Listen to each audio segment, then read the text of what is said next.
पंचते बोलो बोलते थे हाँ मिजाज बनाओ चंद्रवानी जन तोरी उगली फिरतिया आता नहीं जन तोरी बात मिलन के बेला लागे चंदन के गछिया असुभिजा अजरिया तेरा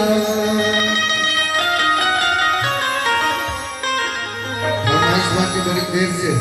वही के पूरा करते नहीं मनन बाबू बट ईश्वरियों को ठप नजरिया की तो निकला बट कार्यक्रम खत्म होते बतिया ले सब मर्दा कहा था मौगी से अरे काहे खिसी आई लगो बारू तनी साही कुल मॉनिटर लगे तने तो बैठे उठे बड़ी दिक्कत होता है अरे काहे खिसी आई बारू बाबा जगह खाले हम चिंता न करें सुबोध बाबू मानी न सोचा कोनो दिक्कत काहे खिसियाई बारू अब जान ले बुकाओ अरे बोलो ये हमारे सुगानी जख्मी जी तो हमारे मोबाइल मतलब बना ली वीडियो की आरे बोलो हम सुगनी परान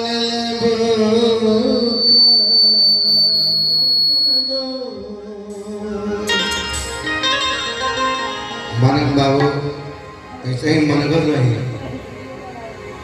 इतनी लजा दिया हमारा से न मुहे लागल दिया न देहे लागल दिया ऐसे दे रहा दिया लेकिन कला बाबू ये कला हमारी हमने अपनी पूरा देवे के चाहिए वो कला हमारा सुगनी अरे पराले बुका सुगनी पराले बुका आगे किसे आए बारो जान ले बुका आगे किसे आए बारो जान ले बुका बोला हम सुगनी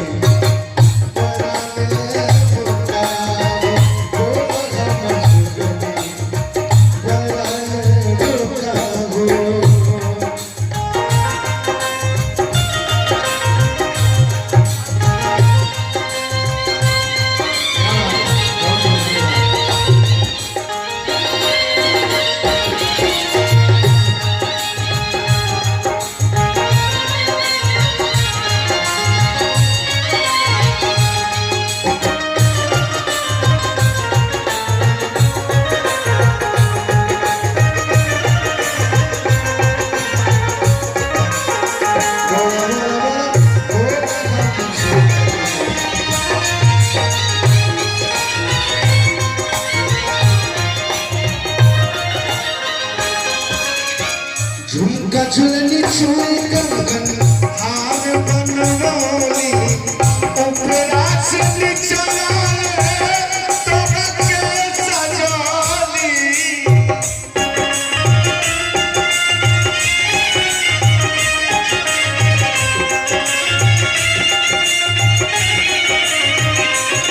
झुमका झुलनी छुई कंगन हार बनवाली ऊपरा से निचला तो के सजाली मर्दा कहता कि भर दे तो गहना गहना कर दे मेरा के कहनी चाहिए हो का करना सोनरा के सगरो दुकान लबकावो सोनरा के सगरो दुकान लबकावो बोल गम सुगंधी बोल गम सुगंधी परागले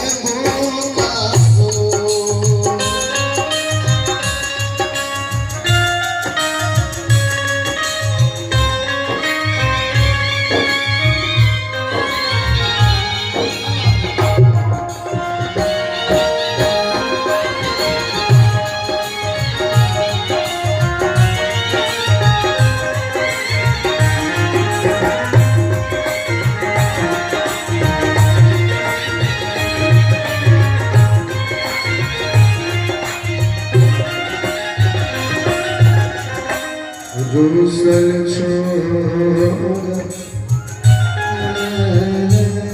और देखिए मानव बाबा के बेटा बाबू की तरफ से बहुत बहुत पुरस्कार ढेर सारा आशीर्वाद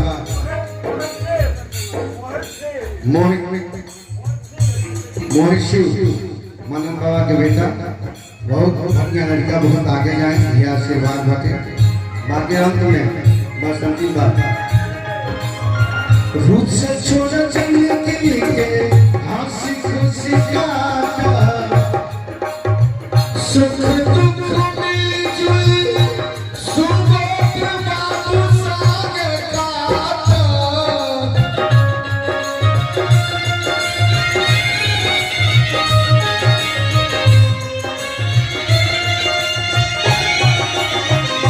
रूप से छोड़ा चलने के लिए सुख दुख मिलजुल आरसी पुसाने का जीवुआ में फरमाइश कर राही से न बोलना कठान ने बुकाओ हजारों रुपया के पुरस्कार शिबू बाबू की तरफ से और देखने के गुड्डू भैया की तरफ से हजारों हजार रुपये पुरस्कार स्वागत करते हैं अभिनंदन करते हैं हमसे न बदलाते ठान पुकारो भूल हम चुगली भूल हम चुगली